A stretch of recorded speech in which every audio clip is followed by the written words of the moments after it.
Why is Daya Beacon's art display philosophy so special? Imagine walking into a space where art feels like it was made just for that room. That's what makes Daya Beacon stand out among New York State museums. It's not just about the art itself but how it's shown. The building used to be a Nabisco factory in Beacon, a charming town in the Hudson Valley.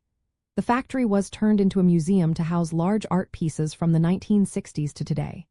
This space is huge, with high ceilings and natural light pouring in from skylights. These features let visitors see the art as the artists intended, without feeling cramped. Unlike many museums that have small, flexible rooms, Daya Beacon's rooms are designed specifically for big, heavy, or tall works. This means sculptures and installations can be displayed at their full size and impact. The layout encourages visitors to take their time and look carefully at each piece. Instead of rushing through, people can notice details and relationships between artworks.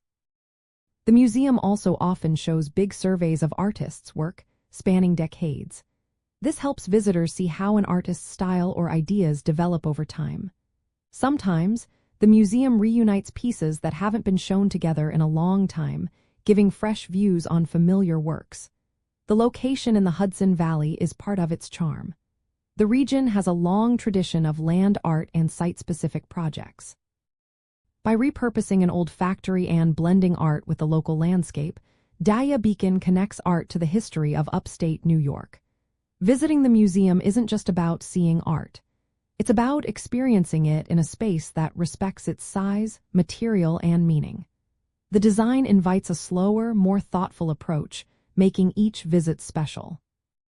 For those exploring upstate New York, Daya Beacon offers a different kind of art adventure, one that combines large-scale art, thoughtful presentation, and a beautiful setting. This approach makes the museum truly unique in the state. It's a place where art and space come together to create a memorable experience, especially for visitors from the Hudson Valley and beyond.